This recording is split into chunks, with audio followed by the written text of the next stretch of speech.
Assalamualaikum warahmatullahi wabarakatuh. Halo teman-teman, bertemu kembali dengan saya Eka Suci Damayanti dari Prodi S1 Keperawatan Fakultas Kedokteran Universitas Sultan Ageng Tirtayasa dengan nomor NIM 88842100021.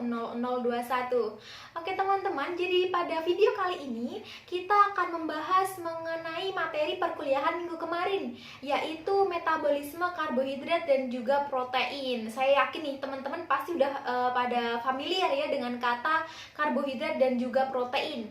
Nah, di video kali ini kita akan membahas mengenai itu ya teman-teman. Jadi simak dengan baik-baik. Oke, kita mulai ya. Jadi kita akan membahas mengenai metabolisme karbohidrat terlebih dahulu. Setelah kita membahas metabolisme karbohidrat, baru kita akan membahas mengenai metabolisme protein. Oke, pertama-tama kita membahas dulu nih apa itu metabolisme ya. Jadi metabolisme kita baca bareng-bareng ya. Teman-teman boleh juga sambil buka buku referensinya supaya lebih paham dengan materi ini. Ayo kita pelajari bareng-bareng.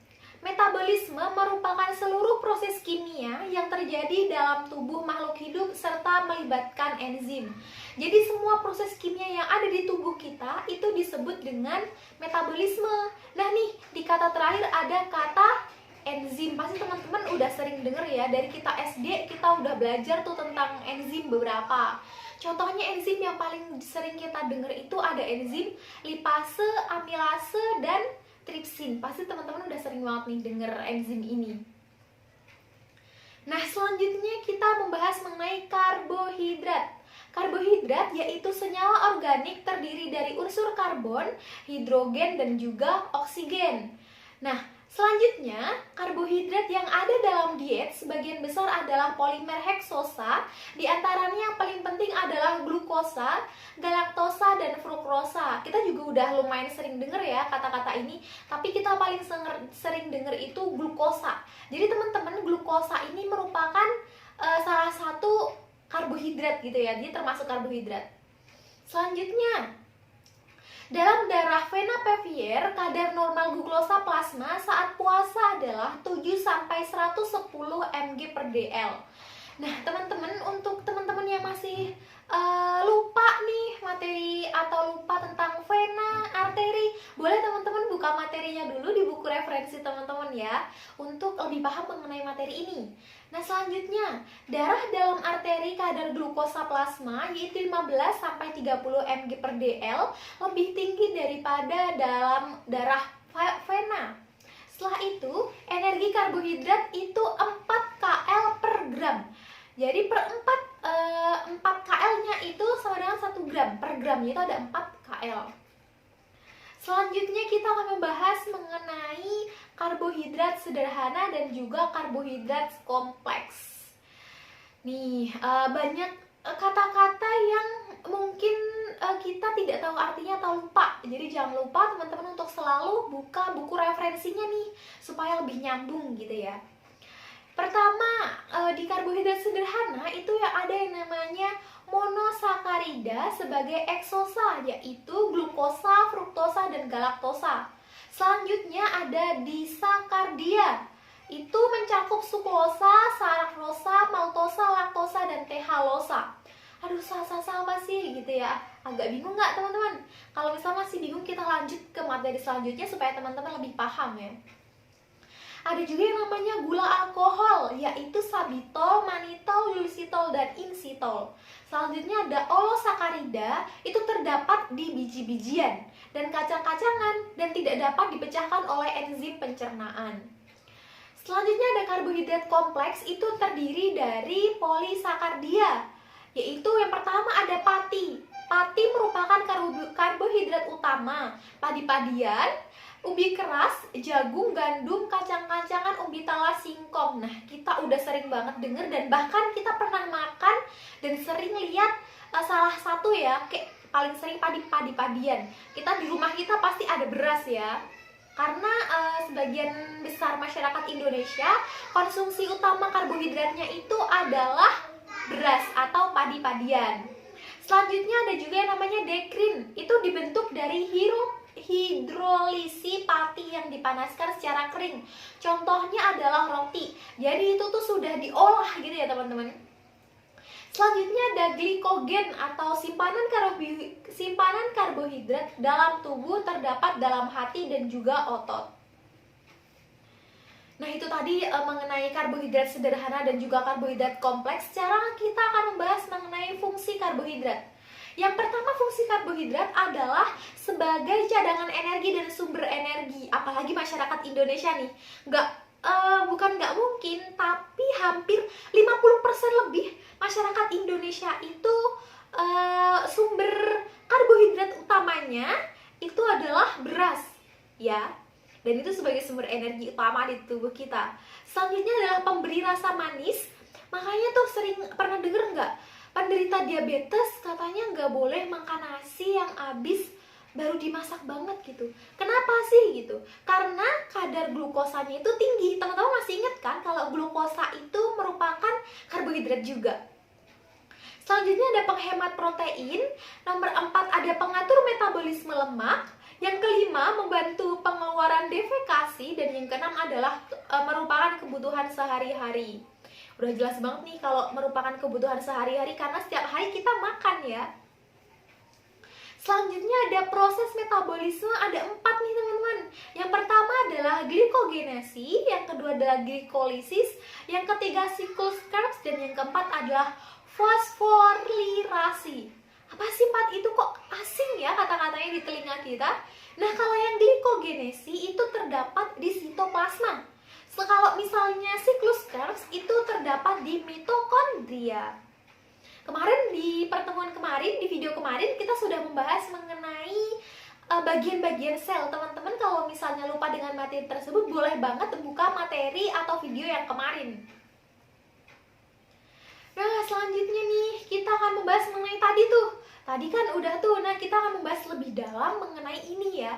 Nah, yang pertama ada glukosa dan yang kedua ada glukolisis. Nah, glukolisis itu apa sih gitu? Glukolisis adalah serangkaian reaksi biokimia di mana glukosa dioksidasi menjadi molekul asam pirufat. Selanjutnya, salah satu proses metabolisme yang universal dengan berbagai variasi ditemukan pada banyak tipe sel di hampir semua jenis tipe organisasi atau organisme. Nah, glukolisis ini nih teman-teman boleh dilihat ya.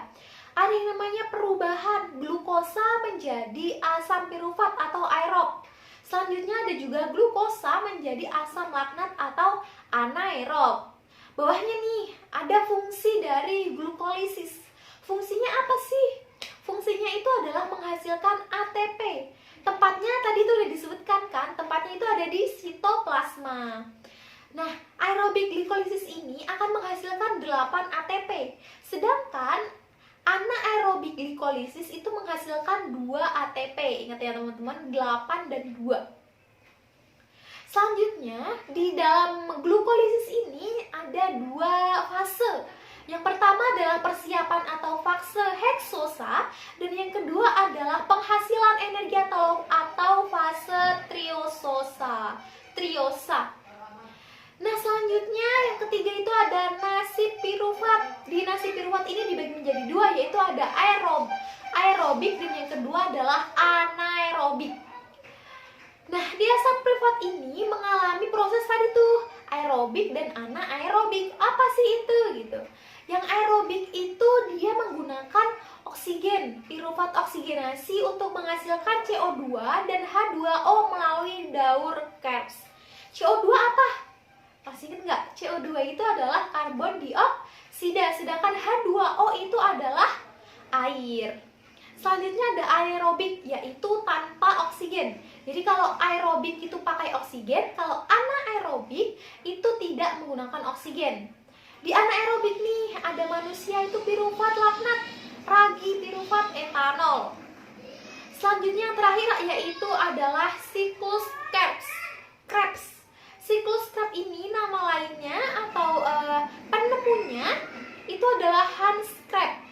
Siklus asam trikarbosilat TCA-CYCLE. Nih teman-teman ya, perhatikan. Untuk fungsi utama dari siklus Krebs ini adalah lintasan akhir bersama untuk oksidasi karbohidrat, lipid, dan protein. Nah, kita udah selesai membahas mengenai metabolisme karbohidrat. Selanjutnya kita akan membahas mengenai metabolisme protein. Udah siap kan teman-teman? Oke, kita mulai. Nah, di protein atau protein itu apa sih gitu? Ini udah kayak karbohidrat tadi, karbohidrat kita udah sering dengar, protein kita juga di kehidupan sehari-hari udah sering banget dengernya ya. Protein merupakan komponen utama dalam semua sel hidup. Karena di setiap sel, di setiap makhluk hidup itu ada protein ya. Selanjutnya, fungsi utamanya sebagai unsur pembentuk struktur sel. Misalnya dalam rambut, membran sel, dan lain-lain. Selain itu juga, protein ini mempunyai fungsi sebagai protein yang aktif seperti enzim yang berperan sebagai katalisator segala proses biokimia dalam sel.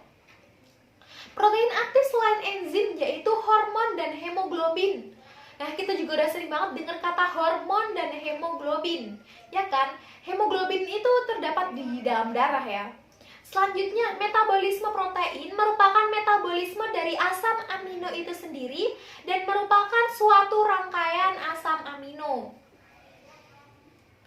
Nah, selanjutnya kita akan membahas mengenai ciri-ciri molekul protein. Gimana sih suatu itu tuh bisa disebut molekul protein tuh? Apa kriterianya gitu ya? Nah, ciri-ciri molekul protein yang pertama nih, ada berat molekulnya besar, yaitu merupakan suatu makromolekul. Selanjutnya, umumnya itu terdiri dari 20 macam asam amino, banyak kan ya 20 macam asam amino. Selanjutnya yang ketiga itu ada ikatan peptida, merupakan ikatan antara karbodisil dari asam amino yang satu dengan gugus amoninil amino dari asam amino yang lainnya.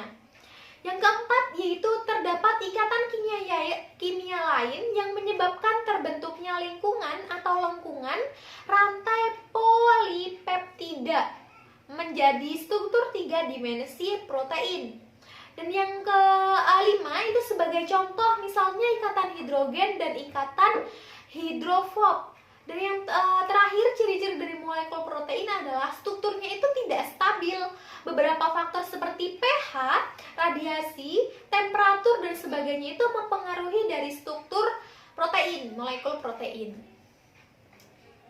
Nah, selanjutnya kita juga akan membahas mengenai sintetis protein. Nah, di sintetis protein ini ada dua nih, transkripsi dan translasi. Apa itu transkripsi dan apa itu translasi? Apa sih bedanya gitu? Nih, kita simak baik-baik ya teman-teman. Jadi transkripsi adalah sintesis RNA secara enzimatik dengan menggunakan DNA sebagai cetakan. Sedangkan translasi adalah proses sistem protein di dalam sel sebelum sintetis protein dimulai. Setiap jenis RNA berkaitan dengan asam amino spesifik. Nah, di sampingnya nih, itu juga ada tahapan proses sintetis protein. Yang pertama ada inisiasi, yaitu proses penempatan ribosom pada suatu molekul mRNA. Untuk elongasi, itu adalah proses penambahan asam amino. Dan yang terakhir adalah terminasi atau proses pelepasan protein yang baru disintesis. Nah, kita tadi udah membahas mengenai pengertian protein. Kita juga udah bahas mengenai ciri-ciri dari molekul protein. Sekarang kita akan membahas mengenai fungsi protein. Fungsi protein di dalam tubuh kita tuh apa sih? Kenapa tubuh kita itu harus memerlukan protein? Mengapa? Emangnya protein itu fungsinya buat apa sih gitu? Jadi kita akan mempelajarinya di bab ini ya. Fungsi protein yang pertama yaitu bahan enzim untuk mengkatalisasi reaksi-reaksi biokimia, misalnya tripsin. Nah, sering banget kan kita denger namanya tripsin.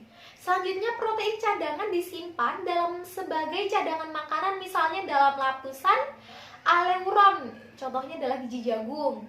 Ada juga yang namanya protein transport, misalnya transfer hemoglobin untuk mengikat O2. Jadi maksudnya protein transport itu, protein itu berfungsi dalam transportasi yang terjadi di dalam sel tubuh kita. Selanjutnya ada protein kontraktil, itu untuk reaksi jaringan tertentu. Misalnya adalah miosin untuk kontraksi otot. Selanjutnya ada protein pelindung, misalnya antibodi yang mengadakan perlawanan terhadap masuknya molekul asing. Jadi protein itu tuh fungsinya juga juga untuk melindungi tubuh kita dari suatu asin yang masuk di tubuh kita. Selanjutnya itu ada toksin, merupakan racun yang berasal dari hewan, tumbuhan, misalnya bisa ular. Ular kan berbisa ya. Selanjutnya ada hormon, merupakan protein yang berfungsi sebagai pengatur proses tubuh. Misalnya hormon insulin, teman-teman udah pada tahu kan hormon insulin?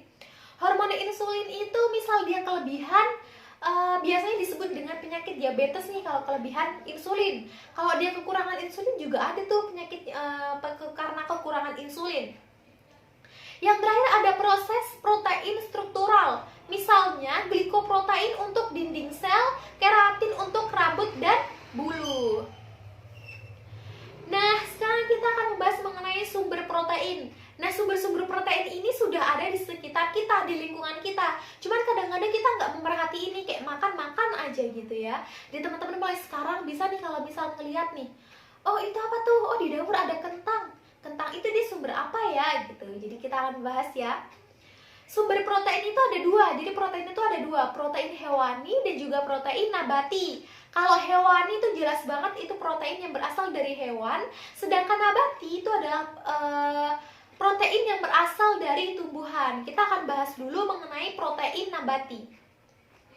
Protein nabati yaitu protein yang berasal dari tumbuh-tumbuhan, contohnya adalah kacang-kacangan. Nah, ini di gambar teman-teman ya, bisa lihat itu ada gambar kacang, setelah itu ada gambar tahu ini berasal dari kedelai ya. Selanjutnya ada juga protein hewani, yaitu protein yang berasal dari hewan. Tuh di situ ada gambar ikan, ada daging, ada telur.